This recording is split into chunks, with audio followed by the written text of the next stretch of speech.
వీక్షకులకు స్వాగతం. నమస్కారం. నేటి మన చైతన్యలోని ప్రధాన అంశాలు. ప్రజల బాధలు చూసి ప్రభుత్వం తీసుకున్న చర్యలను గుర్తించి రాష్ట్రాన్ని ఇబ్బంది పెట్టలేక ముంతాజ్ తుఫాను కూడా శాంతించి తీరం దాటింది. ముంతాజ్ తుఫాను తీరం దాటడంతో పెను ప్రమాదం తప్పింది. బంగాళాఖాతంలో ఏర్పడిన ముంతాజ్ తుఫాను మంగళవారం అర్ధరాత్రి తీరం దాటింది. కాకినాడ కలింగపట్నం మధ్య నర్సాపురం వద్ద తీరం దాటినట్టు ఐఎండీ ప్రకటించింది.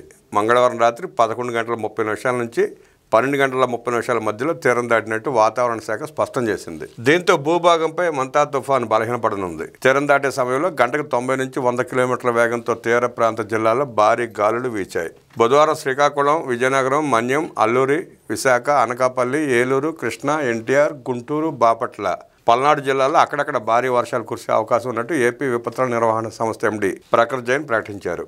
కాకినాడ, కోనసీమ, తూర్పుగోదావరి, పశ్చిమ గోదావరి, ప్రకాశం, నెల్లూరు, కర్నూలు, నంద్యాల, అనంతపురం జిల్లాల్లో మోస్తరు నుంచి భారీ వర్షాలు కురిసే అవకాశం ఉందని ప్రజలు తగిన జాగ్రత్తలు తీసుకోవాలని సూచించారు. అయినా అప్రమత్తంగా ఉండాలని పిలుపునిచ్చారు ముఖ్యమంత్రి చంద్రబాబు.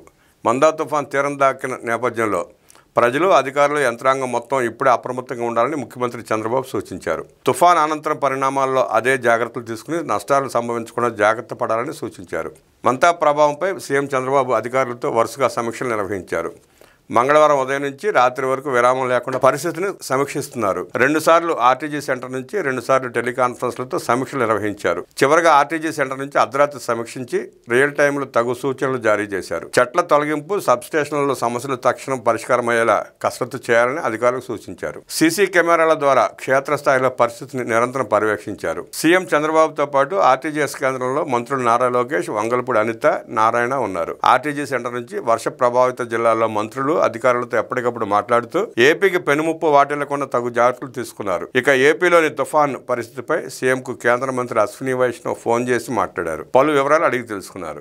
రాత్రి 12:30 సమయంలో తుఫాన్ తీరం దాటే అవకాశం ఉండటంతో తుఫాను ప్రభావం తొలగే వరకు అప్రమత్తంగా ఉండాలని మంత్రి నారా లోకేష్ అధికార యంత్రాంగాన్ని ఆదేశించారు. తుఫాన్ తీరం దాటే సమయంలో పలు జిల్లాల్లో భారీ వర్షాలు, ఈదురుగాలులు వీచే అవకాశం ఉందన్న వాతావరణ శాఖ హెచ్చరికల నేపథ్యంలో పరిస్థితిని ఎప్పటికప్పుడు అంచనా వేసి ప్రజలకు అవసరమైన సహాయ సహకారాలు అందించేందుకు ఆర్టీజీఎస్ కేంద్రంలోనే రాత్రికి బస చేస్తున్నట్టు మంత్రి లోకేష్ ప్రకటించారు. ప్రభావిత ప్రాంతాల్లో తక్షణ పునరుద్ధరణ చర్యలు చేపట్టింది ప్రభుత్వం. గడిచిన 24 గంటల్లో విశాఖపట్నం, కోనసీమ, శ్రీకాకుళం, అనకాపల్లి, పశ్చిమ గోదావరి, నెల్లూరు తదితర ప్రాంతాల్లో భారీ వర్షాలు నమోదయ్యాయని అధికారులు వివరించారు. ముంతాజ్ తుఫాను ప్రభావం కారణంగా వర్ష ప్రభావిత జిల్లాల్లో 1,92,00,000 మందికి భారీ వర్ష సూచనలకు సంబంధించిన సమాచారాన్ని మొబైల్ ఫోన్లకు పంపామని తెలిపారు. ముందస్తు జాగ్రత్తగా 2,703 జనరేటర్లను కూడా వివిధ ప్రాంతాల్లో ఏర్పాటు చేశామని సీఎంకు తెలిపారు. సచివాలయాల వారీగా నిత్యావసర వస్తువులను కూడా సిద్ధం చేసుకున్నట్టు వివరించారు. అత్యవసర సమయంలో కమ్యూనికేషన్ కోసం పోలీసు విభాగం 81 టవర్లతో వైర్లెస్ సిస్టమ్ని ఏర్పాటు చేశామన్నారు.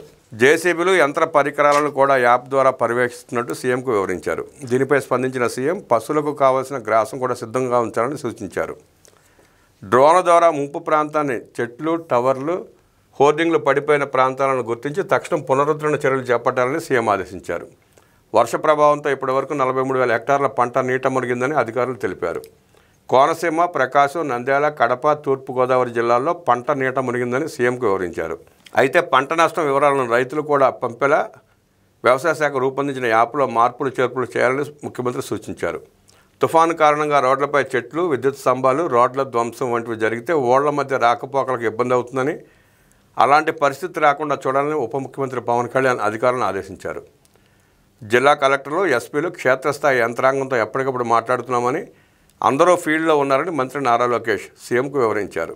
ప్రస్తుతం రాయలసీమలో వర్షాలు లేనందున ఎగువ నుంచి వచ్చే కృష్ణా ప్రవాహాలను అక్కడే చెరువులు నింపే ప్రక్రియను చేపట్టాలని సీఎం జలవనరుల శాఖ అధికారులను ఆదేశించారు. 1 టీఎంసీ నీటిని కూడా కోల్పోకుండా నీటిని నింపే చర్యలు తీసుకోవాలని ముఖ్యమంత్రి స్పష్టం చేశారు. ఇప్పటివరకు నెల్లూరు జిల్లాలో అత్యధికంగా వర్షపాతం నమోదైందని అధికారులు ముఖ్యమంత్రి చంద్రబాబు దృష్టికి తీసుకొచ్చారు. గత 4 గంటల్లో విశాఖ, శ్రీకాకుళం, అనకాపల్లి జిల్లాలోనూ అధిక వర్షపాతం నమోదైందన్నారు. రాత్రి 9 గంటల ప్రాంతంలో కాకినాడకు 150 కిలోమీటర్ల దూరంలో సైక్లోన్ కేంద్రీకృతమైందని, అర్ధరాత్రి 11:30 తుఫాన్ తీరం దాటవచ్చని అంచనా వేసినట్లు తెలిపారు. రాత్రి 9 గంటల నుంచి తెల్లవారుజామున వరకు భారీ వర్షాలు నమోదయ్యే అవకాశం ఉందని, తుఫాను ప్రభావిత ప్రాంతాల్లో రాత్రి 9 గంటల నుంచి రహదారులపై రాకపోకలు నిలిపివేసినట్టు సీఎం దృష్టికి తీసుకొచ్చారు. రాకపోకల నిలిపివేతతో ఆగిపోయిన వాహనదారులకు ఆహారం, తాగునీటి సరఫరా చేయాలని సీఎం చంద్రబాబు ఆదేశించారు. గ్రామ, వార్డు సచివాలయాల వద్ద 3,000 జనరేటర్లు ఏర్పాటు చేయాలని, క్షేత్రస్థాయి సిబ్బంది గ్రామ వార్డు సచివాలయాలు బేస్ క్యాంప్గా పనిచేయాలని సీఎం ఆదేశించారు. సహాయక చర్యల కోసం సిద్ధంగా వాహనాలు, జేసీబీలు, క్రేన్లు, ప్రొక్లైనర్లు సిద్ధం చేయాలని, ప్రతి వాహనాన్ని జేసీబీలను ఆర్టీజీఎస్ నుంచి లైవ్ ట్రాకింగ్ చేస్తున్నట్టు అధికారులు వెల్లడించారు. తుఫాను ప్రభావిత ప్రాంతాల్లో గర్భిణుల క్షేమ సమాచారంపై ముఖ్యమంత్రి ఆరా తీశారు. వారిని సురక్షిత ప్రదేశాలకు తరలించాలని అధికారులకు దిశానిర్దేశం చేశారు.